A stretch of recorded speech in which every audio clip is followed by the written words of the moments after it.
여야가 진통 끝에 이태원 참사 국정조사 계획서를 국회 본회의에서 통과시켰습니다. 쟁점이던 조사 대상에 대해서는 대검찰청을 포함하되 마약 수사 관련 부서에만 한정하기로 했습니다.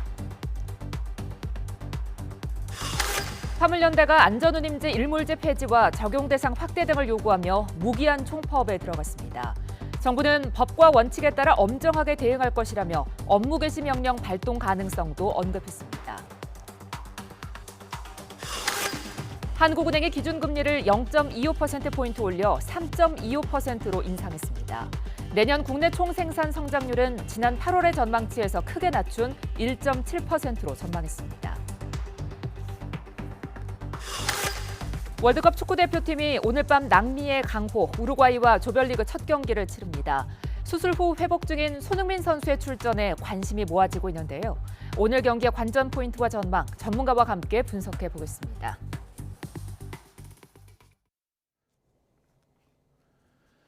네, 시청자 여러분 안녕하십니까? 11월 24일 목요일 뉴스가 있는 저녁 시작하겠습니다. 이제 3시간 뒤로 다가왔습니다.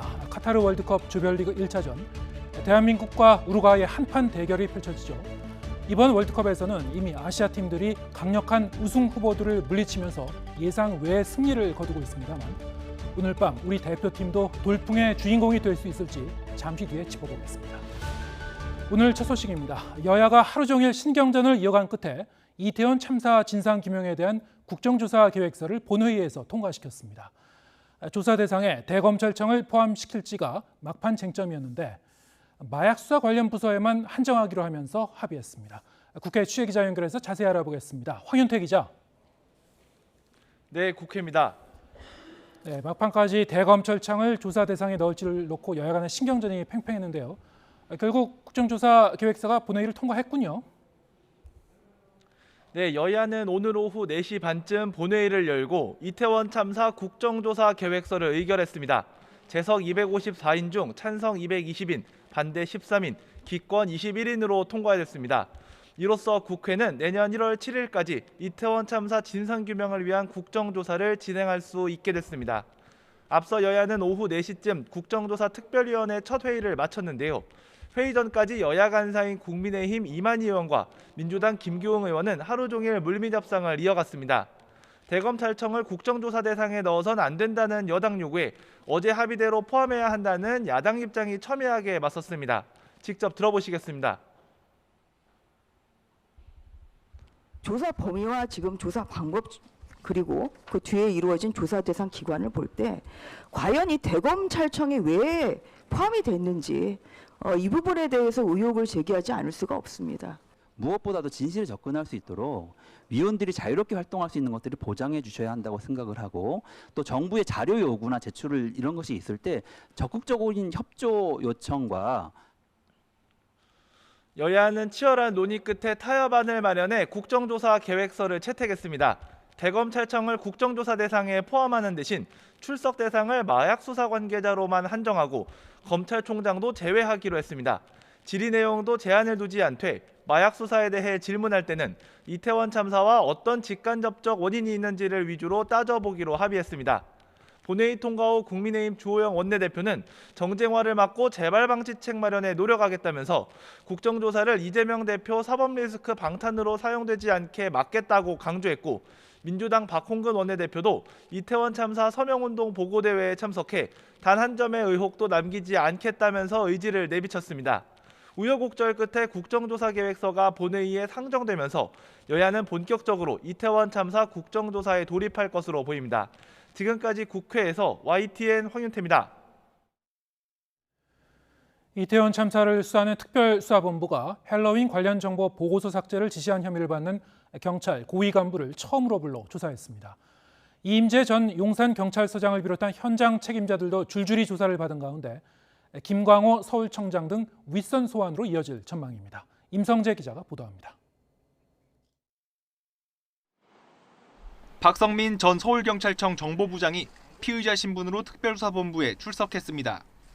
일선 경찰서장보다 계급이 한 단계 높은 경무관으로 특수본 출범 이후 입건된 경찰 간부 가운데 가장 고위급입니다.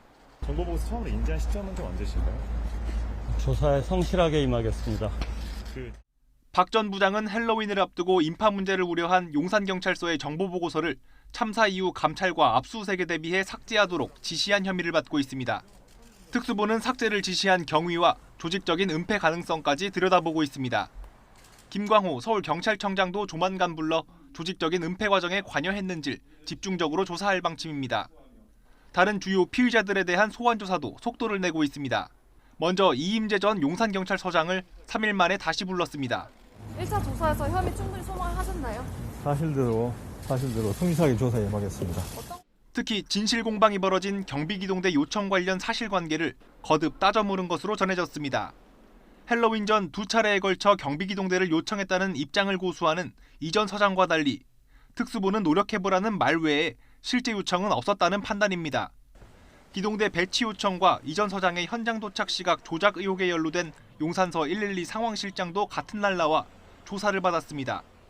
특수부는 또 이른바 골든타임으로 판단한 45분 동안 현장 대응이 부실했다는 혐의를 받는 용산소방서 현장지휘팀장도 불러 조사했습니다. 행정안전부와 용산구청, 서울교통공사 직원 등 참사 당일 각 기관의 총체적 부실 대응을 규명할 참고인 조사도 이어졌습니다. 아직도 이른바 윗선에 대한 특수본 수사는 더딘 상황입니다. 가급적 많은 현장 책임자들에 대한 조사가 이루어져야 윗선 수사가 가능하다는 입장이지만 그 사이 현장에선 불만이 켜켜이 쌓이고 있습니다. YTN 임성재입니다. 검찰이 최근 이재명 더불어민주당 대표와 주변인들에 대한 계좌 추적에 나선 것으로 파악됐습니다. 자금 흐름에 수상한 점이 없는지 들여다보기 위한 차원으로 풀이됩니다. 구속적부심 기각으로 정진상 정무조정실장을 구속 상태로 계속 조사할 수 있게 된 검찰은 본격적으로 이 대표와의 연관성을 들여다볼 것으로 보입니다. 김다현 기자가 보도합니다. 검찰이 최근 이재명 더불어민주당 대표와 가족 등에 대한 계좌 추적에 착수한 거로 알려졌습니다. 정진상 정무조정실장이나 김용전 민주연구원 부원장이 대장동 일당으로부터 받은 돈이 이 대표 측에 흘러갔을 가능성을 염두에 둔 거로 보입니다. 이와 관련해 검찰은 이 대표의 아내 김혜경 씨의 법인카드 유용 의혹을 폭로했던 제보자 A씨를 참고인 신분으로 불러 조사했습니다. A씨는 검찰 조사에서 지난해 6월 이 대표 측근인 배모 씨가 이 대표 자택에서 현금이 든 종이 가방을 들고 나오는 걸 봤다고 진술한 거로 알려졌습니다. 액수는 1에서 2억 원쯤 된다고 들었고 돈은 이 대표 명의의 통장에 입금됐다는 게 A씨 증언입니다. 이 대표 측은 본인 명의의 통장에서 찾은 예금과 모친상 조의금 등이었을 뿐이라며 악의적 주장이라고 강하게 반박하고 있지만 검찰은 돈이 입금된 시점에 주목하고 있습니다. 김 전 부원장은 유동규 전 성남도시개발공사 기획본부장과 공모해 남욱 변호사로부터 불법 정치자금 8억여 원을 받은 혐의를 받는데 수수 시기는 지난해 4월부터 8월까지로 입금 시점과 겹칩니다. 이 대표에 대한 강제 수사가 멀지 않았다는 관측까지 나오는 가운데 정 실장의 구속 적부심 청구가 기각되면서 검찰은 이 대표를 직접 겨냥할 명분을 유지하게 됐습니다. 법원이 재차 구속 필요성을 인정하면서 정 실장은 구치소에 남게 됐지만 1년 전 먼저 구속됐던 대장동 일당은 구속기한 만료로 모두 풀려났습니다. 가장 마지막으로 석방된 화천대유 대주주 김만배 씨는 유 전 본부장이나 남 변호사와 달리 석방 직후 짧은 입장만 남긴 채 입을 굳게 다물고 있습니다. 법률적 판단을 떠나서 죄송하다는 말씀도 드리겠습니다. 그리고 향후 재판에 성실히 임하겠습니다. 죄송하다면서도 법률적 판단을 떠나란 단서를 단 만큼 김 씨가 여전히 혐의를 부인한다는 취지로 읽힙니다. 그러나 검찰은 천화동인 1호 배당금과 관련한 김 씨의 진술을 확보한 거로 알려졌습니다. 검찰은 정 실장의 구속영장에 김 씨가 일부 범행은 부인하지만 천화동인 1호 배당금을 이 대표 측근에게 줄 방법과 비율을 논의한 점은 인정했다고 적은 거로 전해졌습니다.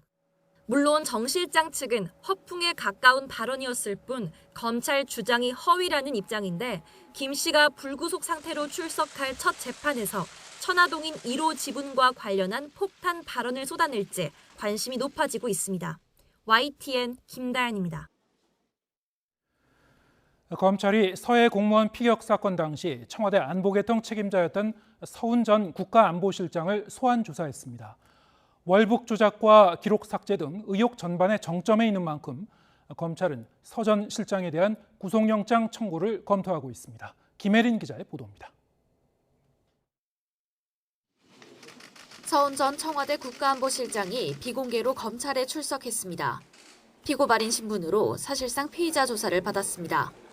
지난 6월 고 이대준 씨 유족이 서 전 실장 등을 고발한 지 5달 만입니다. 검찰은 서 전 실장이 재작년 고인이 북한군에 피살된 다음 날 안보실 주최로 열린 관계장관 회의에서 고인이 자진 월북했다고 결론 내리고 이와 배치되는 기밀을 삭제하도록 정부기관에 지시했다고 의심하고 있습니다. 보안 유지가 강조된 당시 회의 이후 국방부가 군사정보 체계에서 군사기밀 60건을 삭제했다는 감사원 조사 결과도 나왔습니다. 검찰은 서 전 실장을 상대로 월북 결론을 내린 경위와 또 기밀 삭제 지시 여부 등을 집중 추궁한 것으로 알려졌습니다. 반면 서 전 실장은 기존 입장과 마찬가지로 혐의를 강하게 부인한 것으로 전해졌습니다.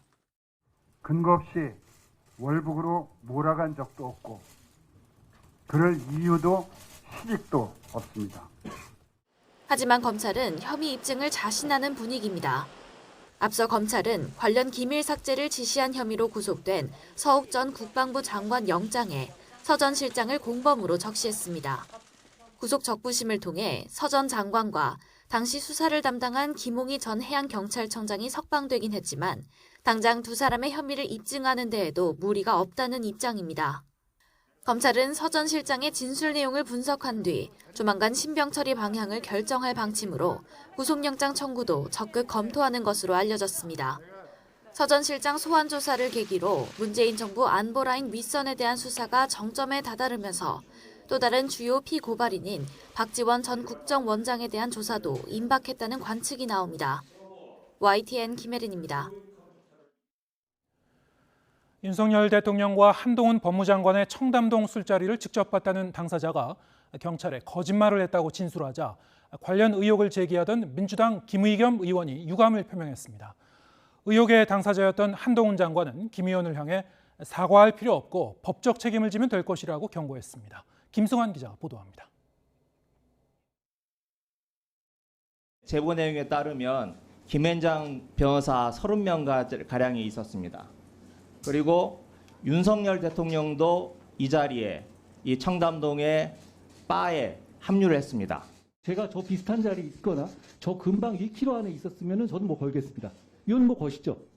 청담동 술자리를 직접 목격했다는 당사자가 거짓말이었다고 진술한 것으로 알려지자 더불어민주당 김의겸 의원은 윤석열 대통령 등 관련된 분들에게 심심한 유감을 표한다고 밝혔습니다. 다만 설전을 벌였던 한동훈 장관 언급 없이 당사자의 진술이 사실이라면이라는 전제를 달면서 국회의원으로서 의무와 책임이었다고 해명했습니다. 몇 가지만 좀 말씀을 해주세요. 한동훈 장관은 김의겸 의원을 겨냥해 앞으로도 국회의원 배지 뒤에 숨어 선량한 국민을 상대로 해코지를 할 것이라고 강하게 비판했습니다. 사과는 필요 없고 대신 법적 책임을 묻겠다고도 경고했습니다. 김의겸 의원은 사과하실 필요가 없습니다. 그분은 책임을 지셔야죠. 그분은 입만 열면 거짓말하면서도 지금까지 단 한 번도 책임을 지지 않았습니까? 대통령을 겨냥한 의혹 제기가 사실상 거짓말로 결론이 나자 민주당은 거리를 두며 공식 대응을 자제했습니다. 네, 논의된 건 없습니다. 대응할 계획도 없습니다. 네, 관련해서 대응이나 논의된 바는 없습니다. 국민의힘은 하이에나 정치의 참사라고 평가절하하며 지도부를 향해서도 찌라시 뉴스 생산자라면서 책임론을 제기했습니다. 이어 김 의원을 향해 의원직을 사퇴해 책임지는 모습을 보이라고 촉구했습니다. 아니면 말고식의 폭로를 한 일이 한두 번이 아닙니다. 더 이상 공인 지위에 있어서는 안 되는 인물이라고 판단합니다.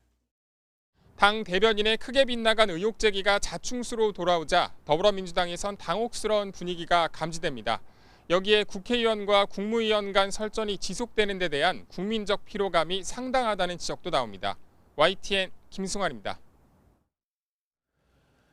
외교 성과를 매듭짓기 위해 수출을 내세운 윤석열 대통령이 미래 신성장 동력으로 방위산업을 꼽았습니다. 세계 4대 방산 수출국 도약을 목표로 범정부 차원의 수출 지원 체계를 마련하기로 했습니다. 조은지 기자입니다. 하천의 한국항공우주산업 카이, 최첨단 4.5세대 초음속 전투기 KF-21 시험 비행을 참관한 윤석열 대통령이 엄지척을 외칩니다. 지난 5월 한미 정상회담 때 미국 바이든 대통령이 선물한 선글라스를 끼고 윤 대통령은 국내 기술로 개발한 항공기 여러 대를 구석구석 살폈습니다. 이어 처음 개최된 방산수출 전략회의. 윤 대통령은 방위산업이 미래 신성장 동력이자 첨단 산업을 견인하는 중추라면서 세계 4대 방산수출 강국 도약을 목표로 범정부 수출 지원 체계를 마련하겠다고 밝혔습니다. 기술 패권 경쟁이 심화되는 가운데 미래전의 게임 체인저급 무기 체계를 개발할 수 있는 기술 경쟁력을 확보해야 합니다. 방산 수출이 원전, 건설 인프라 분야 등 산업 협력으로 확대되도록 경제는 물론 안보까지 두 마리 토끼를 방산으로 잡겠다는 뜻도 분명히 했습니다. 윤 대통령은 막대한 연구개발비가 들어가는 방산 특성상 수출이 없으면 고도화된 무기 체계를 유지할 수 없다. 동시에 우방국과 국방협력도 강화시킨다면서 방산 수출은 국가 안보에 필수라고 강조했습니다. 윤 대통령은 올해 170억 달러, 22조 5천억 원 규모의 역대 최고 수주액을 달성한 우리 무기 체계도 두루 살폈습니다. 호주 수출이 임박한 한화 에어로스페이스의 장갑차 레드백도 직접 확인했습니다. 파이브 아이스, 영국, 캐나다, 미국, 뉴질랜드까지 같이 어떻게 보면은 비슷한 시장이기 때문에 그리고 호주에 상당히 돈을 많이 들이고 있고 호주도 우리하고 당장은 좋아요. 지난 6월 나토 정상회의 기간 직접 세일즈 외교에 나섰고 결국 폴란드에 수출하는 K2 전차도 둘러봤습니다. 윤 대통령의 강력한 방산 수출 드라이브에 정부는 오는 2027년까지 세계 시장 점유율 5%를 목표로 민군 기술 협력에 1조 원 이상을 투입하기로 했습니다. YTN 조은지입니다. 우리나라 산업계의 동맥과 같은 화물 운송 노동자들이 오늘 전국에서 출정식을 열고 총파업에 돌입했습니다. 안전운임제 확대 시행을 두고 정부와 입장차가 좁혀지지 않고 있는데 파업이 길어지면 우리 경제에 큰 타격이 예상됩니다. 차상은 기자입니다.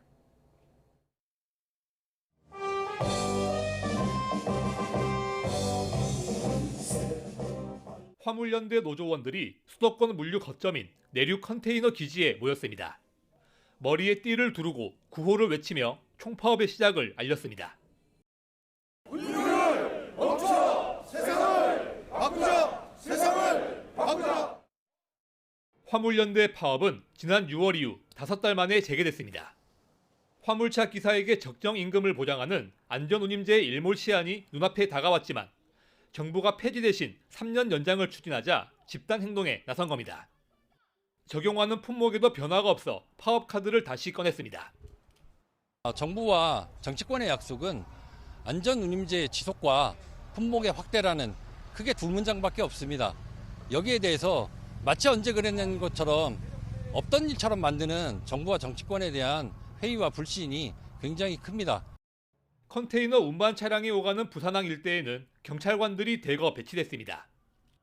집회 현장에서의 불법을 막고 파업에 참여하지 않는 화물차를 보호하기 위해 800명이 넘는 경찰관이 투입됐습니다.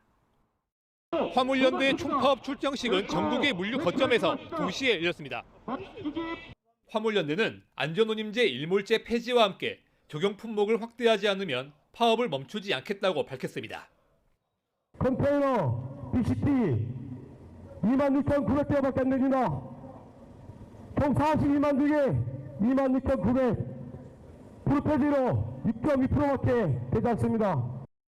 충북 단양과 제천 지역 시멘트 업체들은 노조원과의 충돌을 예방하기 위해 트레일러를 이용한 출하를 임시 중단했고 전북 군산항에서는 경찰의 범칙금 부과를 두고 노조원이 항의하며 승강이가 벌어지기도 했습니다. 수출입 컨테이너의 경우 항만 적재 공간에 아직 여유가 있어 물류난이 가시화되진 않았지만 파업 기간과 참여 규모에 따라 상황이 급변할 수 있다는 우려가 나옵니다. YTN 차상입니다. 화물연대 파업 첫날, 정부는 강경 대응 기조를 밝히면서 무관용 원칙으로 맞서겠다고 했습니다. 20년 가까이 한 번도 발동한 적 없는 업무 개시 명령을 이르면 다음 주 국무회의에 상정하겠다는 발언도 나왔습니다. 최기성 기자가 취재했습니다. 원희룡 국토교통부 장관이 화물연대 파업 출정식이 열린 경기의왕 컨테이너 기지 안에 있는 안양 세관 건물을 찾았습니다. 긴급 현장 상황회의를 개최했는데 업무 개시 명령 발동을 위한 준비 작업에 착수했다며 화물연대를 압박했습니다. 실무적인 준비를 이미 착수했다라는 것을 말씀을 드립니다. 빠르면 우리 다음 주 화요일에 있는 국무회의 또는 임시국무회의를 열어서라도 주어진 의무와 권한을 망설이지 않고 행사할 것입니다. 2004년 화물자동차 운수사업법에 도입된 업무 개시 명령 조항은 아직 한 번도 발동된 적 없습니다. 운송사업자나 운수종사자가 정당한 사유 없이 화물운송을 집단 거부해서 화물운송에 커다란 지장을 주는 경우 국토부 장관이 명할 수 있도록 하고 있습니다. 이를 거부하면 3년 이하 징역이나 3천만 원 이하 벌금에 처하도록 법은 규정하고 있습니다. 회의를 마친 직후 원 장관은 정부 서울청사로 자리를 옮겨 관계부처 장관과 함께 공동 담화문을 발표했습니다. 불법 행위는 끝까지 추적하겠다면서 파업 철회를 촉구했습니다. 정부는 정당성 없는 이번 집단운송 거부에 대해 법과 원칙에 따라 엄정하게 대응해 나가겠습니다. 집단운송 거부에 참여하지 않는 화물 운전자에 대한 운송 방해, 협박, 위해 등 불법 행위에 대해서는 끝까지 추적하여 무관용 원칙으로 단호하게 대응하겠습니다. 하지만 안전운임제를 영구화하자는 화물연대와 3년 연장하자는 정부 입장차가 좁혀지지 않아 갈등이 수그러들 기미는 보이지 않고 있습니다. 국토부는 첫날 파업 집회에 전체 조합원 절반에 못 미치는 인원이 참석했다고 추산했습니다. 또 비상수송대책본부를 꾸리는 동시에 주요 물류 거점에 경찰을 배치해 운송 방해 행위를 감시하고 있다고 설명했습니다. 국토부 관계자는 취재진과 통화에서 대화를 위해 노력하고 있다면서 협상 가능성은 열려 있다고 밝혔습니다. YTN 최기성입니다. 한국은행이 여전히 높은 물가를 잡기 위해 사상 처음으로 6번 연속 기준금리를 올려 3.25%로 결정했습니다. 내년 국내 총생산 성장률은 지난 8월의 전망치에서 크게 낮춘 1.7%로 전망했습니다. 김지선 기자가 보도합니다. 올해 마지막 열린 한국은행 금융통화위원회. 기준금리 인상에 이견은 없었습니다. 전원일치로 0.25%포인트 올리면서 기준금리는 연 3.25%로 높아졌습니다. 내년 소비자 물가 상승률 전망을 예상보다 소폭 낮추긴 했지만 목표로 한 2%까지는 갈 길이 멀다고 본 겁니다. 지난 4월 이후 6차례 연속 금리를 올린 건데 여기서 멈추긴 어려울 것으로 내다봤습니다. 목표 수준을 크게 상회하는 물가 오름세가 상당 기간 지속될 것으로 전망되므로 당분간 기준금리 인상 기조를 이어나갈 필요가 있다고 판단하고 있습니다. 0.5%포인트를 한 번에 올리는 빅스텝을 밟지 않은 건 경기 침체와 자금시장 경색 우려가 커졌기 때문입니다. 한국은행이 전망한 내년도 경제 성장률은 1.7%. 지난 8월 예상치에서 대폭 내렸는데 OECD 전망치보다도 낮습니다. 경기 둔화가 빨라질 수 있다는 우려 속에 긴축 속도 조절에 나선 것으로 풀이됩니다. 물가를 잡기 위해서 금리를 올리다 보면은 가계부채에서의 충격이 나타날 수 있지 않습니까? 그럼 내수 성장이나 수출 성장 양쪽에서 약간씩은 좀 위축이 나타나게 되니까요. 한국은행은 내후년 성장률을 2.3%로 전망하는 등 앞으로 1년 정도는 지나야 경제 회복 기미가 있을 걸로 내다봤습니다. YTN 김지선입니다. 코로나19 겨울철 재유행이 계속되면서 목요일 기준 10주 만에 가장 많은 환자가 발생했습니다. 오늘부터는 마지막 백신 접종 또는 확진된 지 석 달이 지나면 개량 백신을 접종할 수 있습니다. 신윤정 기자입니다. 코로나19 신규 확진자는 5만 9,089명으로 목요일 기준 10주 만에 가장 많았습니다. 일주일 전이나 2주일 전과 비교하면 3천여 명 많아 완만한 증가세가 이어졌습니다. 위중증 환자는 엿새째 400명대를 이어갔고 사망자는 전날보다 6명 많은 59명이었습니다. 겨울철 재유행 정점 시기가 기존 전망치 12월 말부터 1월 사이보다 앞당겨질 가능성에 대비해 개량 백신 접종 간격은 석 달로 단축됐습니다. 8월 26일 이전에 확진되거나 백신을 맞은 사람은 2가 백신을 추가로 맞을 수 있습니다. 2번 이상 접종을 완료하신 분을 대상으로 하기 때문에 기존의 접종 횟수와 무관하게 최종 접종 후 3개월 이상의 시간이 경과했다면 접종 대상자 대비 개량 백신 접종률은 6.1%, 60세 이상은 17%, 요양병원은 18% 수준. 방역당국은 자발적인 접종 참여를 끌어내려면 효과에 대한 이해와 인정이 먼저라고 보고 개량 백신 효과 알리기에 힘쓰고 있습니다. 지금 유행하고 있는 BA.4,5에 대해서도 효과가 충분하고 지금 유럽이나 미국에서 유행하고 있는 BQ.1이라든지 XBB 타입에 대해서도 충분한 면역을 갖게 될 거로 예상하고 있습니다. 이런 가운데 지금까지 집계된 개량 백신 이상 반응 신고율도 기존 단가 백신의 10분의 1 수준인 것으로 나타났습니다. 개량 백신 접종이 시작된 지 얼마 안 됐고 접종자가 많지 않은 점은 고려해야 하는데 안전성에 대한 우려도 낮아질 수 있을지 주목됩니다. YTN 신윤정입니다.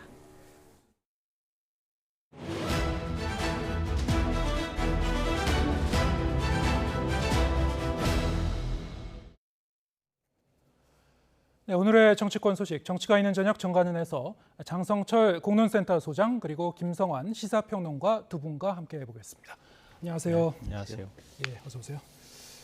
이태원 참사 국정조사 계획서가 본회의를 통과하긴 했습니다만 오늘 이제 오전에 보면은 그 여야 간의 특위 전체 회의부터 상당히 좀 삐걱거렸습니다. 어제 원내대표 간에 좀 합의를 큰 틀에서 합의를 좀 한 거 아닌가 싶었는데 여전히 좀 의견 차이가 있다는 걸 좀 확인할 수 있었어요. 근데 그게 원내대표들 간의 네. 의견 차이라기보다는요. 예. 대통령실의 의견이 좀 달랐던 것 같아요. 그래서 오늘 오전에 이진복 대통령실의 정무수석이 와서 주호영 원내대표를 만나서 대검찰청이 이번에 국정조사 기관으로 들어간 것은 좀 이상하다. 네. 여기는 좀 빼는 게 낫지 않겠느냐라고 얘기를 했고 김도읍 법사위원장, 주호영 원내대표, 이만희 국정조사 간사 세 분이 모여서 합의를 한 거죠. 그래, 이거는 좀 적절하지 않은 것 같다라고 해서 다시 야당과 합의를 통해서 대검찰청은 국정조사 기관으로 남겨두지만 마약을 수사하는 부서만 일단은 국정조사 기관으로 우리가 정했다라고 이제 발표가 됐습니다. 이번에 국정조사는 오늘 1월 24일부터 내년 1월 7일까지 대략 45일 동안 진행이 되고요. 국정조사 대상 기관은 16개 기관입니다. 정부, 검경, 소방, 자치단체 등 16개 기관이고요. 특이한 점은 대통령실 국정상황실과 국가안보실 위기관리센터가 포함되어 있다. 그래서 대통령실도 이번에 국정조사의 하나의 기관으로 포함이 돼 있다라고 말씀을 드립니다. 총 18명이 위원으로 활동을 하게 되고요. 우상호 민주당 의원이 위원장을 맡게 됩니다. 결국에는 대통령과 여당의 일부 의원들이 국정조사 절대로 안 돼. 이거는 경찰 수사하고 검찰 수사해야 돼. 라고 주장을 했었지만 국민과 유가족들의 바람과 희망을 꺾지는 못했다라는 말씀을 드리고요. 다행스럽게도 여야가 머리를 맞대고 대화, 타협, 조정을 통해서 국정조사 계획서까지 본회의에서 통과시킨 것은 오랜만에 타협의 정치를 보여준 것이 아니냐, 박수 받을 만하다라고 말씀드립니다. 네, 어렵게 좀 합의를 보긴 했는데 지금 이제 이 협의 과정을 이렇게 쭉 보면은 대통령실에서 이제 좀 그 의견 차이가 있다 이렇게 좀 그 문제 제기를 했다는 거 아니겠습니까? 근데 주호영 원내대표는 사실 어제 의원총회에서도 정부 쪽과 의견 조율을 하는 중이라는 그런 취지로 설득을 했다고 하던데요. 사실은 뭐 어느 정도 재량을 갖고 이제 추진했던 것 같습니다. 그러면 앞으로도 국정조사 이제 추진 과정에서 진행 과정에서 대통령실이 또 문제 제기를 할 가능성은 없는 겁니까? 어떻게 보십니까? 아니, 전 충분히 있다고 생각하는데요. 그러니까 뭐 요즘에 정치인들이 사용하는 용어 중에 좀스럽다 이렇게 많이 얘기하잖아요. 좀 그런 얘기들이 좀 적응되는 사례가 될 수 있지 않을까 이렇게 생각하는데요. 그러니까 조영 원내대표가 사실 당내 입지가 없었잖아요. 윤핵관으로부터 공격당하기도 했었고. 근데 이번에 어찌 보면 예산국회 내에서 그래도 원내대표로서의 존재감을 부각시킬 수 있는 기회였단 말이에요. 나름대로 적극적인 중재 노력이나 이런 것들을 할 수도 있는 기회였고, 좀 위임을 한다고 얘기를 했다 그러면은 대통령실이 다소 불만이 있다 하더라도 그건 운영상에 원내대표한테 좀 맡겨줬으면 어땠을까 이런 생각이 들거든요. 근데 거기에는 지금 대검을 굳이 콕 집어가지고 대통령실 뭐 국정상황실이나 이런 것들도 아니고 왜 대검이라고 말했을까? 이게 지금 국정을 바라보는, 특히 야당을 바라보는 대통령실의 관점이나 대통령의 관점이 그대로 투영이 되어 있는 거 아닐까 생각하는데요. 결국 문제는 대장동이라고 생각해요. 그러니까 이재명 대표 대장동 사건과 관련이 있고, 그리고 야당이 국정조사 과정에서 검찰을 뭐 일종의 드자비하듯이 해서 대장동 수사에 뭔가 방해를 하고 정치 쟁점화시키려고 하는 거 아니냐라고 하는 의심을 끊임없이 하고 있는 것 아닐까. 또 이건 역으로 생각하면 그만큼 의식하고 있는 거라는 걸 보여주는 것이 아닐까도 싶기도 한데요. 그러니까 왜 이런 얘기를 자꾸 중간에 끼어들어서 얘기를 하는가. 결국은 이제 민주당하고 협상을 통해서 마약 수사만 얘기하기로 이렇게 얘기를 했잖아요. 왜 꼭 굳이 이렇게 뭔가를 협소하게 만들어 놔야 그래야 안심이 되는가. 이 부분에 대해서 저는 조금 좀 의구심을 갖고 있어요. 이렇게 돼버리면 아까 말씀하셨던 것처럼 국정조사 증인 채택하는 과정에서도 아마 또 충돌할 가능성이 매우 높거든요. 거기서 또 대통령실이 개입할 거예요. 간섭하려고 하고. 그럼 국회에서 여당이 할 수 있는 역할이 없어지잖아요. 이런 방식으로 자꾸 국정조사나 이런 데 개입하려고 하면 저는 오히려 더 부정적인 여론이 일어날 가능성이 있다 이렇게 생각합니다. 근데 대통령실과 집권 여당의 여러 가지 논의를 대통령실의 개입이다라고 폄하하는 것은 좀 옳지 못한 것 같습니다. 국정을 함께 운영하는 집단이잖아요. 그렇다면 국정조사라는 큰 일에 대해서는 당연히 논의하고 의견 충돌이 있으면 그걸 다시 협의하고 그렇게 해서 합을 만들어 나가는 것이 정치고 논의고 협상이다라고 말씀드리고 싶고요. 조영 원내대표가 그래도 21일 날 뭐라고 얘기를 했었냐면 예산은 끝나고 난 다음에 국정조사 하는 거 협의해 보겠습니다라고 얘기를 한 이후에 대통령과 대통령실을 설득을 잘 했던 것 같아요. 만약 주호영 원내대표의 그런 협상력, 정치력이 없었다면 대통령실은 끝까지 국정조사 왜 해? 이건 정쟁이야. 이거는 경찰 조사한 다음에 검찰에서 수사하는 것으로 해야 돼 라는 고집을 꺾지 않았을 거예요. 특히 대통령실에 국정상황실이나 위기관리센터가 조사 대상 기관으로 들어갔다는 것 자체가 대통령실로서는 상당히 부담감이 컸을 텐데 그럼에도 불구하고 좋아, 국정조사 오케이 라고 동의를 표한 것은 그래도 대통령실도 민심의 요구사항을 거부할 수 없다는 것을 분명히 느꼈을 거고요. 예산안 처리와 관련해서도 조영 원내대표가 설득을 했을 거예요. 이대로 가면은요, 민주당이 하고 싶은 예산은 그냥 다 본회의에서 그냥 통과시킬 수 있습니다. 우리가 국정조사를 매개로 해서 협상을 통해 우리가 얻을 수 있는 건 충분히 얻겠습니다. 라고 대통령을 좀 설득한 것 같습니다. 네. 뭐 제가 말씀드릴 거 장수장께서 다 말씀하셨어요. 정 반대로 해석이 가능한 얘기들을 하신 거예요. 그러니까 원내대표한테 일임하고 원내대표가 대통령실하고 소통했다고 하면 야당하고 합의하기 전에 소통을 해서 야당과 합의가 이루어졌어야 되는 거죠. 합의문 다 서명 다 한 거 아닙니까? 잉크도 마르지 않았는데 그 세부적인 내용 가지고 또 시비를 걸어요. 그러니까 제가 문제 삼거나 이건 문제가 있다 이렇게 말씀을 드린 거고요. 원내대표 믿고 일임했다고 하면 좀 불만이 있더라도 대통령실에서 이렇게 겉으로 파열음이 들어가거나 아니면 의견이 제시되는 듯한 모양을 취하는 것은 별로 그렇게 보기 좋은 게 아니다. 이렇게 말씀드린 거고요. 또 앞으로 이제 결국 조호영 원내대표가 원내에서 국정조사 문제를 계속 처리해 나갈 거예요. 그럴 때마다 그럼 계속 이렇게 얘기할 겁니까? 그것도 좀 문제가 있다 이렇게 보이고요. 그러니까 결국 대통령실에서도 국정조사 자체는 뭐 윤 대통령도 스스로 밝혔던 것처럼 안 받겠다고 하는 입장이었었잖아요. 근데 내년도 예산안 문제가 걸려있기 때문에 안 받을 수가 없습니다. 여기에 이제 설득을 뭐 당한 것이든 이해를 한 것이든 한 것이라고 생각하는데요. 그렇다면 야당하고 문제를 풀어가는 데 있어서 지나치게 대통령실이 개입하는 모습을 보이는 것은 이태원 참사에 한 책임을 져야 될 주체이기도 하거든요. 그러니까 그런 면에서는 별로 보기 좋은 모습도 아닐 뿐더러 여론이 이렇게 호의적으로 만들어지지도 않을 거라고 생각합니다. 근데 그렇게 어쨌든 부정적으로만 보지 마시고요. 어쨌든 국민들의 바람을 이번에 집권 여당과 대통령실에서 협의를 해서 통과시킨 것에 대해서는 좀 인정을 해 주셨으면 좋겠다라는 생각이 들고, 증인을 부르는 것, 출석시키는 것은요, 계속해서 여야가 협상을 통해서 할 수밖에 없어요. 그런 부분과 관련해서 대통령실의 의견을 듣는 것 나빠 보이지 않습니다. 네. 지금 오늘 상황을 보면은 여야 양쪽에서 사실 이제 불만의 목소리가 그렇죠. 조금씩 흘러나오는 그 네. 지점들이 있었어요. 맞습니다. 그런데 이제 지금 갈등의 불씨가 좀 곳곳에 남아 있긴 한 것 같은데요. 특히 이 조사 범위나 뭐 증인 신청 이런 거 말고도 언제 이제 시작을 할 것인가. 이 점을 놓고 좀 약간 동상이몽 아닌가 이런 느낌도 좀 받았습니다. 네, 어떻게 보셨습니까? 근데 일단은 예산안을 처리하고 난 다음에 예. 중요한 국정조사의 하이라이트는 뭐냐면요. 기관 보고받는 거예요.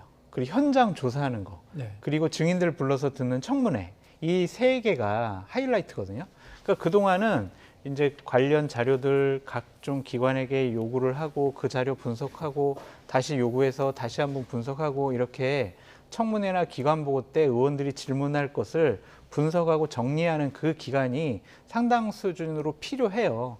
그렇기 때문에 예산안이 12월 2일 날 통과할지 12월 9일 날 통과할지 저희가 알 수는 없지만 그 기간 동안 충분히 예열 작업, 준비 작업을 하는 것도 상당히 중요하고요. 그렇게 사전 준비 작업이 철저해야 청문회나 기관 보고 때 의원들이 날카로운 질문을 할 수 있습니다.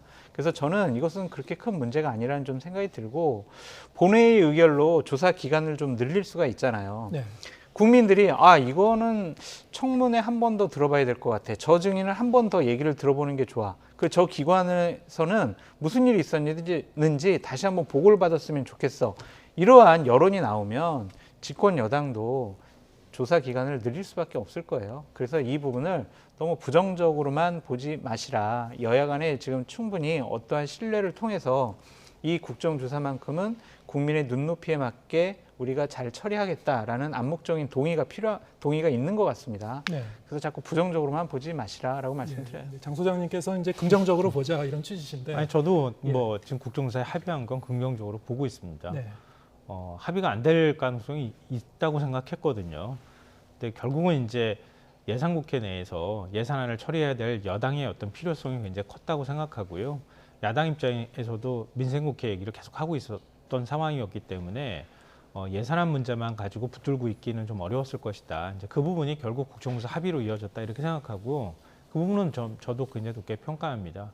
다만 이제 제가 말씀드렸던 것은 국회 차원에서 이루어지고 있는 조사에 자꾸 대통령실이 개입하고 들어가기 시작하면 거기서부터 뭔가 문제가 생기기 시작하니 하지 않았으면 좋겠다 이런 말씀 드리는 거고요.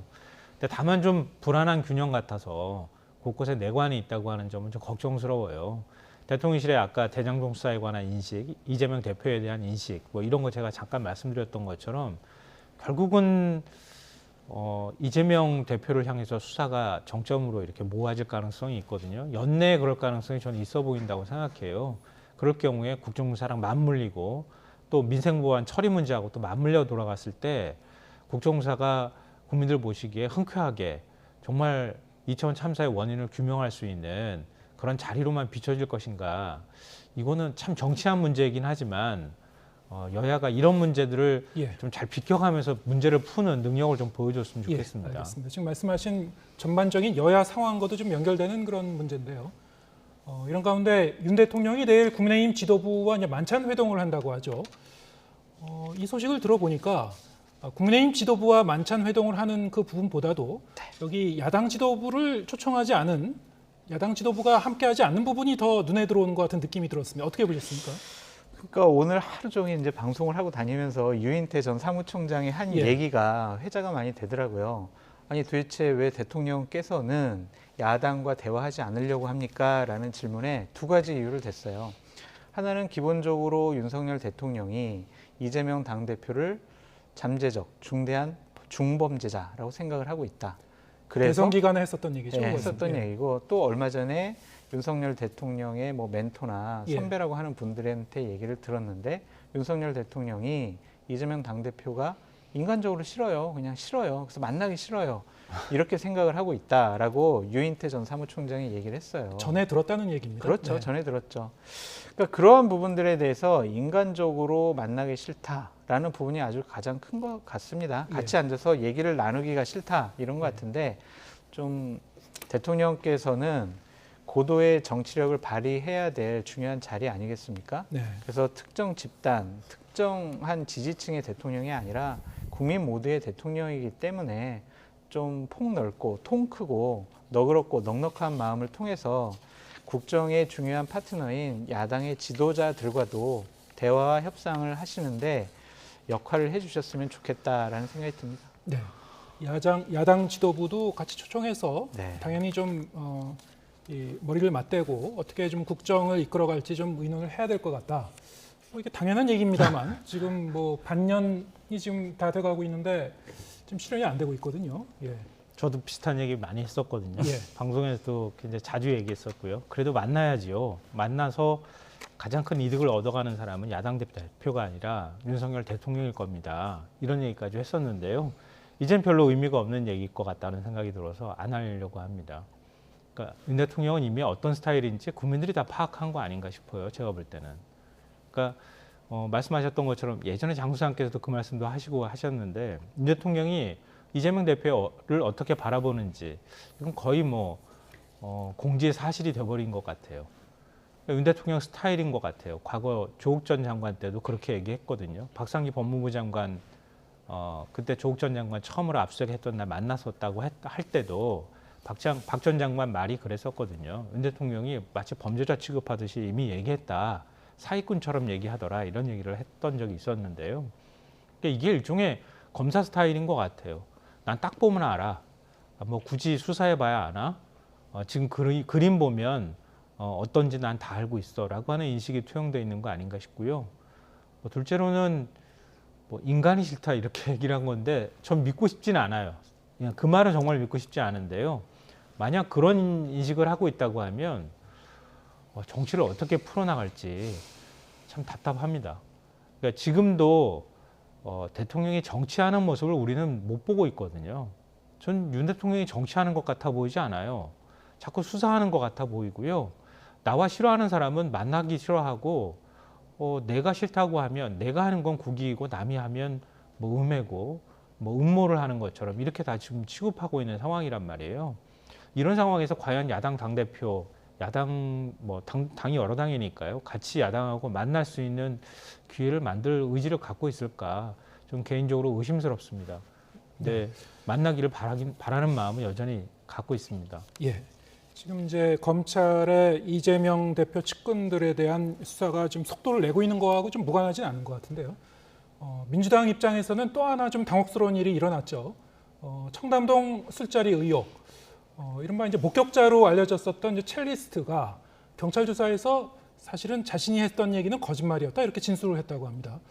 지금 상황이 이 문제 제기를 정확히 한 달 전에 국회에서 했는데요. 김의겸 의원이 이 문제 제기를 했던 김의겸 의원도 뭐 어느 정도 이제 인정할 수밖에 없는 상황이 된 건가요? 어떻게 보셨습니까? 근데 사과를 해야 되는데 예. 유감이라는 표현을 썼어요. 유감이라는 표현의 사전적인 의미는 뭐냐면요. 내 마음에 차지 않아서 그냥 내가 섭섭하고 내가 불만스러운 마음이 아직 남아 있어. 네. 난 사과할 마음은 없어. 하지만 그냥 불편하니까 유감이라는 표현을 할게 이런 거거든요. 잘못했잖아요.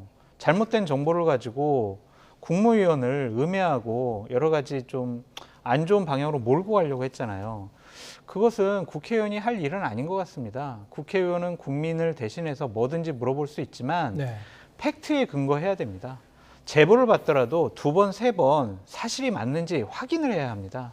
그러지 않고 그냥 들은 것 그대로 물어본다는 것 자체는 음해고 왜곡이고 조작이고 공격이라는 생각이 듭니다.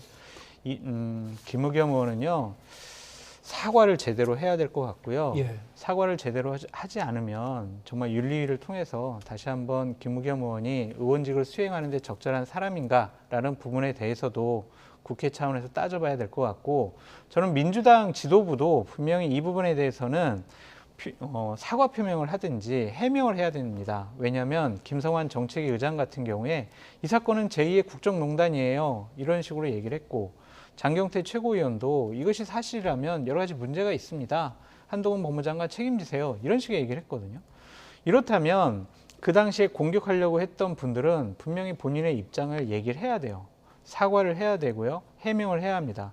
그러한 민주당 의원들의 지도부의 그리고 김의겸 대변인의 입장을 요구합니다.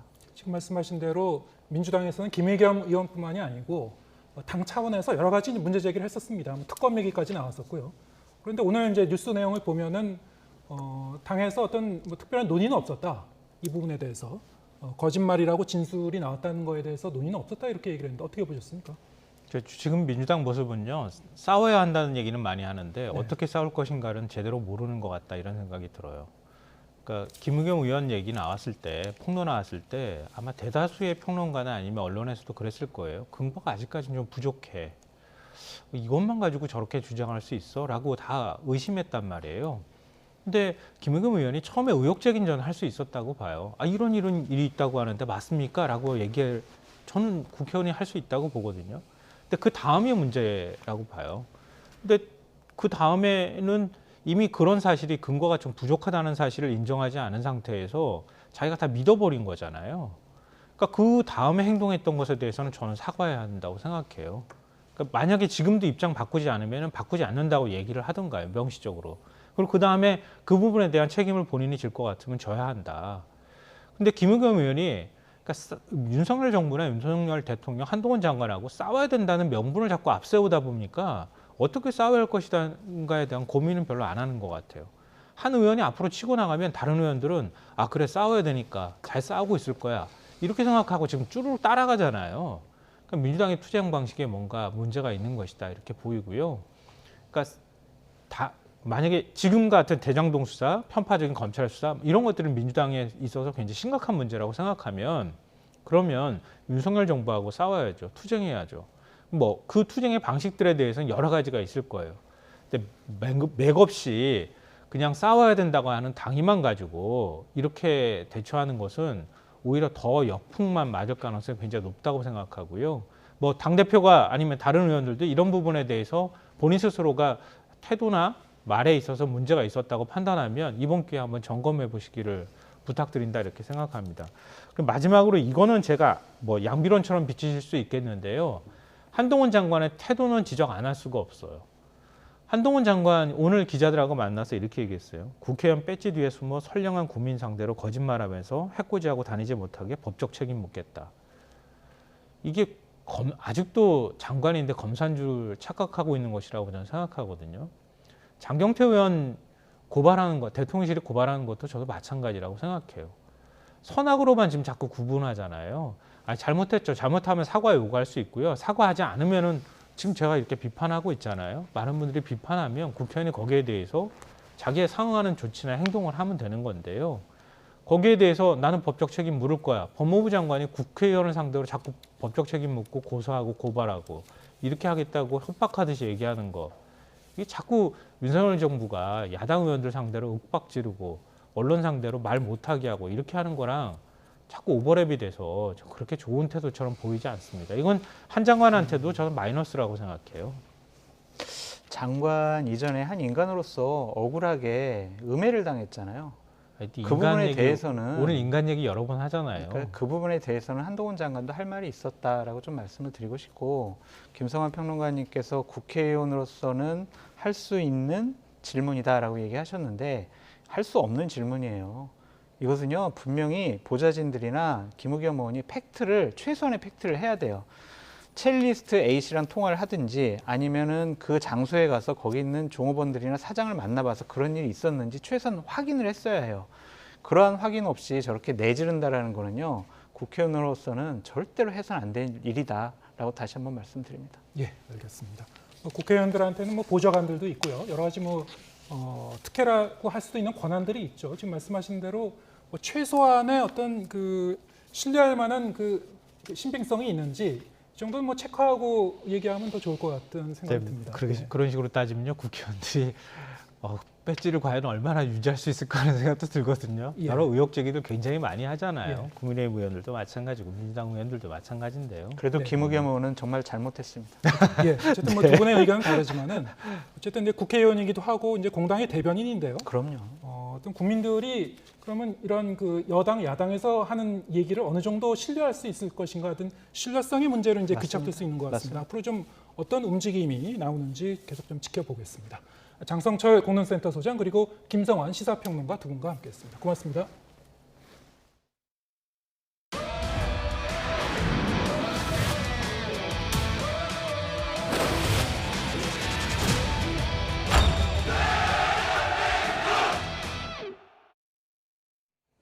대한민국 축구대표팀의 카타르 월드컵 첫 경기가 열리는 오늘 서울 광화문 광장에선 거리 응원이 펼쳐질 예정입니다.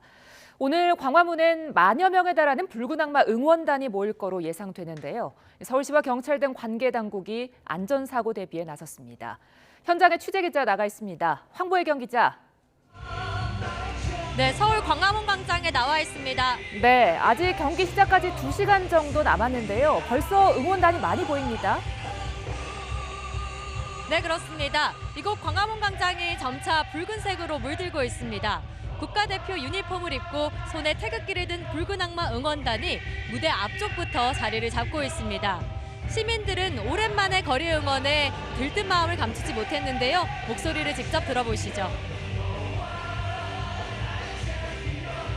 정말 오랜만에 이제 거리 응원이 다시 생겨났고 정말 참가할 수 있는 뜻깊은 기회라 생각해서 참가하게 되었습니다. 우루과이 2대1로 이겼으면 좋겠습니다. 몇 시간 뒤인 밤 10시 우리나라 축구 국가대표팀은 우루과이와 2022 카타르 월드컵 1차전을 치릅니다. 애초 광화문 광장 거리 응원은 이태원 참사 여파로 취소될 예정이었는데요. 붉은 악마 측이 안전요원을 300여 명까지 늘리는 등 추가 대책을 마련하면서 서울시가 조건부로 광장 사용을 허가했습니다. 붉은 악마 측은 오늘 광화문 광장에 응원단 만여 명이 모일 거로 예상한다고 밝혔습니다. 경찰청은 광화문 광장에 8개 기동대, 경찰관 41명 등 인력 600여 명을 도입해 인파를 관리하기로 했습니다. 특히 광장을 5개 구역으로 나눠 사람들이 특정 지역에 몰리지 않도록 한다는 방침입니다. 서울시도 비상 상황에 대비해 현장에 종합 상황실을 운영하고 있습니다. 또 행사가 끝날 때까지 광화문 광장과 가까운 세종문화회관 버스 정류소를 임시 폐쇄하기로 했습니다. 지하철 5호선 광화문역은 혼잡 수준을 고려해 필요하면 지하철을 무정차 통과시킬 방침입니다. 붉은 악마는 우리나라 축구대표팀의 경기가 있는 오는 28일과 다음 달 2일에도 광화문 광장에서 거리 응원을 벌일 계획입니다. 지금까지 서울 광화문 광장에서 YTN 황보혜경입니다. 이제 2시간여 후 열릴 남미의 강호 우루과이전. 객관적인 전력에서는 우리가 뒤진다고 하지만 최고의 수비수 김민재, 최고의 공격수 손흥민 선수를 보유한 우리 대표팀이 조직력을 잘 발휘한다면 결과는 예측할 수 없습니다. 카타르 현지에서 김동민 기자입니다. 한국팀을 존중하지만 이길 것이다. 우루과이 감독은 일단 첫 경기 상대 한국을 이기는 것이 가장 중요하다고 출사표를 던졌습니다. 바르셀로나 수비수 아라우오의 출전 가능성을 묻는 질문에는 현재 최고의 컨디션은 아니라고 답했습니다. 이번 월드컵이 4번째 월드컵 출전인 베테랑 수비수 고디는 한국은 고유한 경기 스타일을 가진 역동적인 팀이라고 말했습니다. 벤투 감독은 2010년 남아공 월드컵에서 우루과이와 어려운 경기를 하며 16강에서 탈락했지만 이번에는 대등한 경기를 할 수 있도록 준비했다고 밝혔습니다. 또 손흥민 선수는 마스크 착용이 어느 정도 익숙해졌고 최고의 기량을 발휘할 것으로 기대한다고 말했습니다. Sony pode jogar. Jesus, creio que o poderá fazer também. Veremos e teremos ainda tempo para decidir. E Chan não estará disponível para o jogo de amanhã. 황희찬 선수의 결장으로 황인범과 이재성 선수의 출장이 유력해졌고 송민규와 나상호 선수의 출전 가능성도 높아졌습니다. 저희는 최대한 이 월드컵이라는 무대에서 팀으로 싸울 거고 1대1 상황에서 경합이 안 된다면 옆에 2명, 3명이 도와주는 그런 형식의 이제 팀으로 싸워야 된다고 생각을 하고 있고 그렇게 할 것이고 그렇게 준비를 했고요.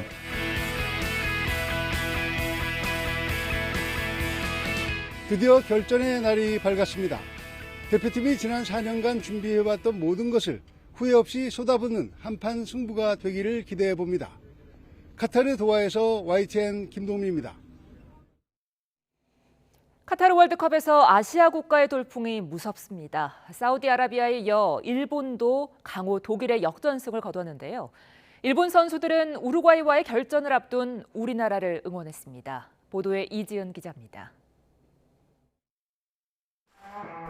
죽음의 조에서 일본이 전차군단 독일을 멈춰 세웠습니다. 김도환에게 페널티킥 선제골을 내주며 끌려가는 듯했지만 2대1 짜릿한 역전승을 거뒀습니다. 무엇보다 모리아스 감독의 용병술이 빛났습니다. 후반에 교체로 들어간 독일파 도안과 아사노가 차례로 득점골을 가동했습니다. 전통의 강호 독일은 러시아 월드컵 한국전에 이어 아시아팀의 2연패를 당했습니다. 극적인 승리에 일본은 열광했고 予想していたけどそれを上回る試合展開だったし内容も良かったのでめちゃくちゃ最高の気分です。 독일은 충격에 빠졌습니다. Keine Ahnung. Gestern haben wir uns doch über Argentinien kaputt gelacht, weil wir gegen Saudi-Arabien verloren haben. Heute stehen wir genauso da wie Argentinien. 사우디에 이어 아시아 돌풍을 이어간 일본 선수들. 우리나라에도 응원을 보냈습니다. 황희찬과 한솥밥을 먹었던 미나미노는 한국은 특별한 일을 낼 능력이 있다고 했고 후보는 친구 이강인이 자신에게 했듯 행운을 빌어주겠다고 말했습니다. 일본은 청소로도 완벽한 손님이란 외신의 찬사를 받았습니다. 일본 관중들은 경기 뒤 스타디움에 남아 쓰레기를 치웠고 선수들은 마치 사용하지 않은 상태처럼 라커룸을 깨끗하게 정리하고 떠났습니다. YTN 이지은입니다. 네, 오늘 밤 10시 대한민국 축구대표팀의 카타르 월드컵 첫 경기인 우루과이전이 펼쳐집니다. 손흥민 선수의 활약과 우리 팀의 16강 진출에 대한 기대감도 높아지고 있는데요. 김대길 축구 해설가와 함께 자세한 얘기 나눠보겠습니다. 어서 오세요. 네, 안녕하세요. 네, 먼저 가장 궁금한 사항부터 먼저 여쭤보겠습니다. 네. 일단 많은 분들이 손흥민 선수의 출전 여부, 그렇다면 출전한다면은 언제쯤 투입이 될지 궁금해하시는데. 이게 선발 출장일지 아니면은 뭐 게임 중간에 뭐 이렇게 교체 선수로 투입될지 어떻게 전망하시는지요? 그렇죠. 그러니까 벤투 감독이 경기 전날 인터뷰를 이제 하게 돼 있는데요. 인터뷰에서 이런 얘기를 했습니다.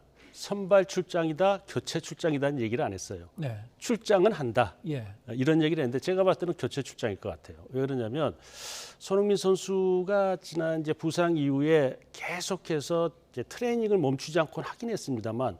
상대와 경합하는 경기를 해보질 않았거든요. 거기에 또 이 안아골절이라는 게 상대가 혼자 트레이닝하고 연습할 때는 몸싸움이 없잖아요. 괜찮습니다. 근데 거칠게 다뤄지겠죠. 상대가 있는 우루과이 첫 경기부터 선발로 나오게 된다면. 근데 만약에 거기에서 상대에게 부딪혀서 또 여기를 가격을 당하게 된다면 그때는 진짜 손흥민 선수를 쓸 수 없는 상황도 될 수 있거든요. 그래서 네. 제가 봤을 때는 벤투 감독이 자신 있었으면 손흥민 선수를 선발 출장하겠다 뭐 이런 코멘트를 날릴 수도 있었을 텐데 예. 출장한다라고만 얘기한 걸로 봤을 때는 다른 선수를 전반전에 출장시키고 손흥민 선수를 약간 상대가 좀 지쳐 있을 때 후반전쯤에 그 시간 타이밍은 아마 경기 상황에 따라서 달라질 수 있겠습니다만 아마 교체 타이밍을 잡아서 출전시키지 않겠나 이게 유력해 보입니다. 예. 그런가 하면 이제 그동안 벤투에서 정말 공격수로 큰 활약을 했었던 이 황희찬 선수 좀 여러 가지 이제 이 부상으로 해서 이번 경기에는 이제 출전하지 못하게 된 것 같습니다. 그렇습니다. 예. 벤투 감독이 확실히 얘기했습니다. 황희찬 선수는 결장한다. 그 얘기를 뭐 외신들이나 우루과이 팀을 속이기 위해서 그런 얘기를 할 그런 상황은 아니고요. 네. 햄스트링 부상으로 경기 준비를 하지 못했거든요. 네, 허벅지 이제 뒷근육이 그렇죠. 되겠죠. 그러니까 예. 거기 이제 햄스트링이 선수들이 많이 올라와가지고 부상을 입는 경우가 있거든요. 근데 합류할 때부터 이제 부상이어서 회복될 줄 알았는데 그 회복 속도가 좀 더디고 있어요. 예. 그래서 황희찬 선수를 이번 첫 경기 우루과이전에는 출장시킬 수 없을 것 같다. 이제 이런 얘기거든요. 그래서 지금 벤투 감독이 그동안 이제 4년 동안에 쭉 해오면서 전방 공격수를 주축으로 썼던 선수들이 지금 문제가 발생됐어요. 첫 경기에. 네. 거기에 이제 황희찬 선수까지 이제 결정하게 되면 이제 그 부분을 어떻게 벤투 감독이 대처를 할 거냐, 이것도 하나의 관전 포인트가 될 수 있을 것 같습니다. 우리 팀으로서는 좀 큰 손실인데. 손실이죠. 예. 어떤 선수들로 보완할 수 있을까요? 일단 그쪽 측면 윙어 쪽에는 선수들이 많이 있죠. 뭐 이재성 선수도 할 수 있고 나상호 선수도 있고 또 지금 그 이강인 선수도 있고요. 네. 권창훈 선수도 있고 여러 예. 선수들이 있는데 아마 제가 봤을 때는 그쪽 라인업의 이 포지션에는 이재성 선수를 활용할 가능성이 가장 높지 않겠느냐. 그것은 이제 유럽에서 지금 상당히 몸이 거칠어져 있는 상황, 그러니까 좋은 상황에 거칠어져 있는 상황이거든요. 그러니까 이재성 선수가 조금 더 활발하게 움직이면서 또 중앙미들도 같이 겸할 수 있는 선수이기 때문에 이재성 선수를 활용할 방법을 찾지 않겠나 싶습니다. 이강인 선수에 대한 그 관심을 가지는 분들도 적지 않을 것 같은데 네. 그동안 이제 이 벤투 감독과의 한때는 좀 불화설도 좀 있었습니다만 네. 어쨌든 이번에 이제 전격 투입돼서 네.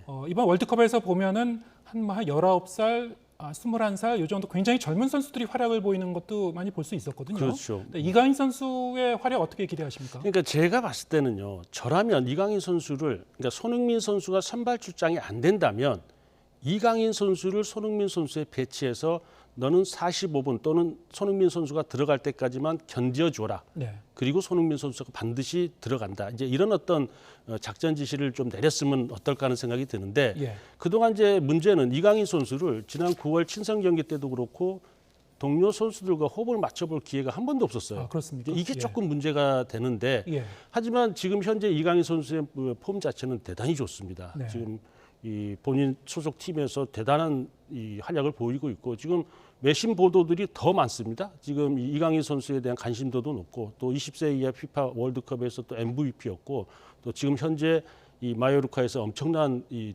능력을 보여주고 있고 그래서 어쩌면 벤투 감독이 손흥민 선수가 선발 출장이 아니라면 이강인 선수를 대체 자원으로도 활용 가능하다. 뭐 이렇게도 볼 수 있을 것 같습니다. 네. 자 그런가 하면은 우리 팀의 이제 창과 방패 중에서 창이 손흥민 선수라면 이제 방패로 이제 김민재 선수를 주목하고 있죠. 그렇죠. 이른바 이제 괴물 수비수라는 별명까지 있어요. 네. 네. 지금 뭐 최고의 주가를 올리고 있죠. 예. 또 그거는 뭐 기사화되어 있는 내용만이 아니고 팀 내 나폴리에서도 입증하고 있고요. 또 이 김민재 선수가 수비만 잘하는 게 아니고 제가 봤을 때는 이 공격 포인트도 상당히 많이 이번 시즌 올릴 가능성이 있어요. 지금 벌써 2골을 넣고 있거든요. 중앙 수비임에도 불구하고요. 예. 그러니까 수비를 완벽하게 하면서도 정지된 장면에 들어가서 뭔가 팀의 결정적인 공헌을 하는 이런 모습인데 제가 봤을 때는 이 김민재 선수가 첫 경기 우루과이전에서도 정지된 장면에서 들어와서 뭔가 결정타를 한번 날릴 수도 있는 이런 기대를 좀 해봅니다. 네, 수비와 공격 양면에서 활약을 할 가능성이 있다. 그렇죠. 지금 뭐 몸 상태가 가장 좋고 예. 뭐 부상이 없었으니까요. 예. 예.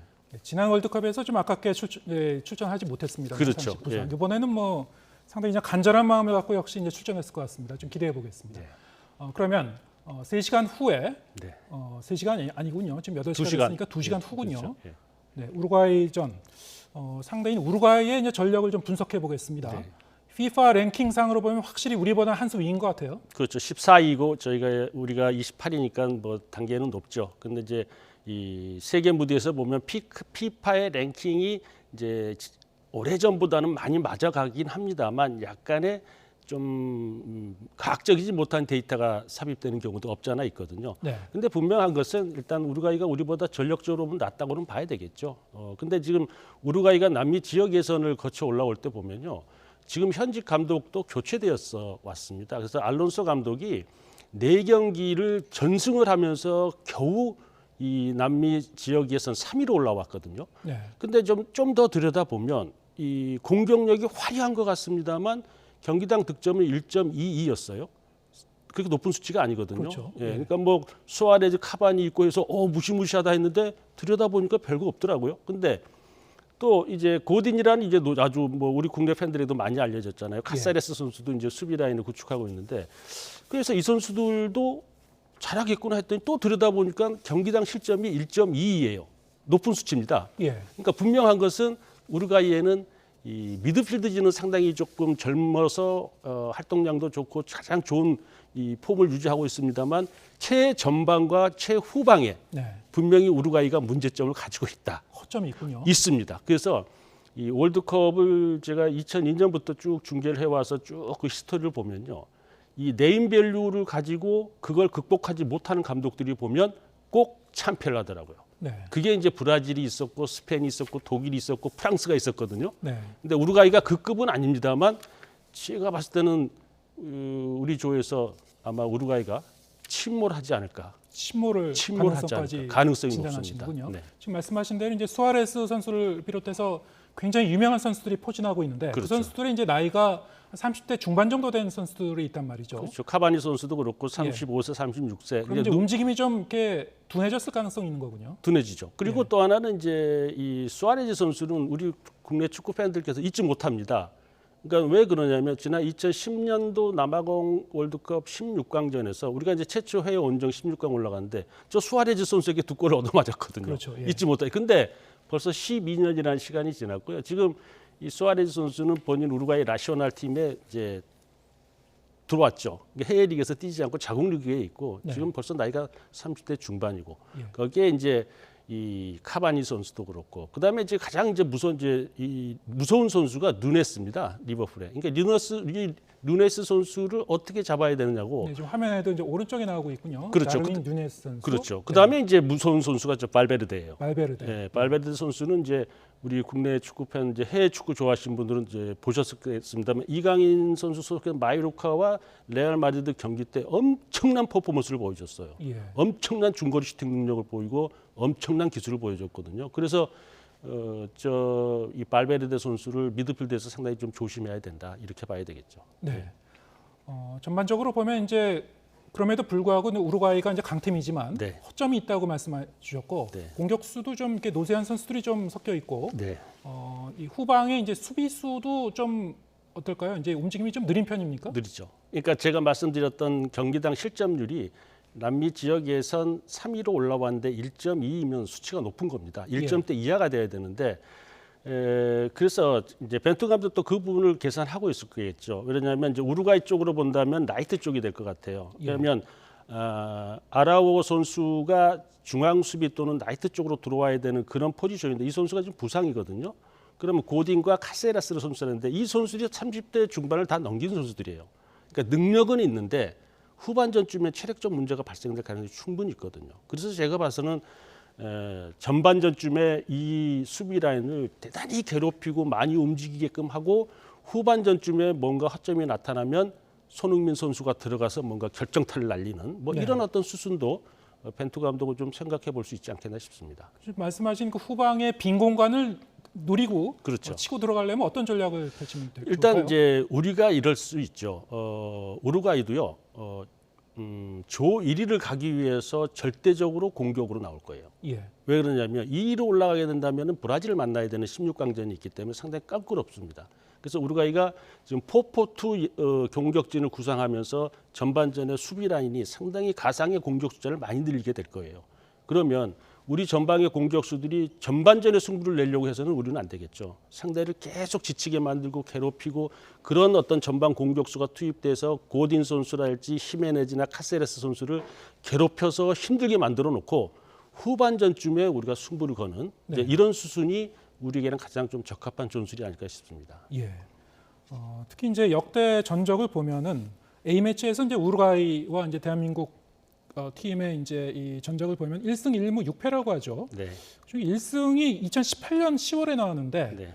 당시 이제 이 2골을 넣었던 그 두 선수가 지금 우리 엔트리 명단에 들어가 있는 거죠. 그렇죠. 네. 그런데 이제 그 평가전에 있어서는 이제 최전력의 상황이 아니었던 거고요. 예. 그다음에 최근 이제 공식 경기에 봤었을 때는 2010년도가 마지막이었습니다. 예. 이제 1990년도에 한 번 있었고요. 근데 그 당시에 모두 이제 한 골차 승부를 우리가 패했거든요. 그렇군요. 예, 그래서 이 한 골차 승부라는 것은 충분히 극복할 수 있는 그런 경기 내용 결과일 거고요. 그래서 지금 이제 팬들 입장에서는 자 진짜 이거 우리가 우루과이 해볼 수 있는 건가? 예. 제가 봤을 때는 해볼 수 있습니다. 충분히 승산이 예, 있다. 그러니까 우루과이가요. 지금 그래픽에 나가고 있습니다만 본선 진출 그다음에 16강 진출을 좀 눈여겨보실 필요가 있는데 10번이에요. 그러면 거의 나오면 16강 토너먼트를 간다는 얘기거든요. 저거는 북중미의 이 멕시코가 대회만 나오면 무조건 16강을 가는 팀인데 그와 비슷한 데이터를 가지고 있어요. 근데 제가 자꾸 눈여겨보는 것은 이번 대회에 가장 이변의 희생양 될 수 있는 것이 팀 중에 하나가 우루과이라는 것은 전방 후방이 너무 노쇠화되어 있다는 게 그게 가장 크군요. 가장 큰 문제점으로 드러날 가능성이 있습니다. 아까 제가 말씀드린 그 평가전에서 이제 우루과이를 이길 때 골을 넣었던 황의조 선수와 정우영 선수로 지금 돼 있는데 이 두 선수에 대한 그 기대는 어떻습니까? 그러니까 황의조 선수가요 지금 폼이 안 좋습니다. 그렇습니까? 그래서 지금 황의조 선수 폼 안 좋죠. 황희자 선수 못 나오죠. 지금 손흥민 선수 이제 출장을 한다고 그러는데 언제 어떤 타이밍에 출장할지 아직 미지수죠. 이런 것들이 벤투 감독에는 좀 고민이 아닐까 싶고요. 황의조 선수도 들어올 수는 있습니다만 글쎄요 제가 봤을 때는 아마 조기성 선수가 조금 더 유력해 보이지 않나 싶습니다. 그러면 좀 마지막 질문입니다. 네, 그러면 우리가 16강에 진출을 하려면 오늘 경기에서 뭐 반드시 승리를 해야 됩니까? 아니면 무승부 정도 해도 승산이 있는 겁니까? 무승부에도 승산이 있죠. 외신 기자가 저랑 마음이 똑같더라고요. 일본을 경기를 예측을 했는데 2대1로 일본이 이겼더라고요. 근데 우리나라와 우루과이 경기를 1대1로 봤더라고요. 저도 마찬가지입니다. 그러니까 우리가 이기려고 해서 전술적으로 무리하게 쓰게 되면 오히려 실패할 가능성이 높고요. 일단 무승부의 로드맵을 가지고 우루과이의 경기를 한다면 분명히 무승부 이상의 승부를 가져갈 수 있고 또 무승부 이상을 해야지만이 다음 수순이 우리가 쉽게 좀 풀릴 수 있다. 그리고 16강에 갈 가능성이 있다. 이렇게 보여집니다. 오늘 김대길 축구 해설가의 이 분석에 따르면 충분히 갈 수 있답니다. 할 수 있다. 갈 수 있다. 2시간 뒤에 자, 기대감을 갖고 자, 지켜보겠습니다. 오늘 말씀 감사합니다. 네, 감사합니다.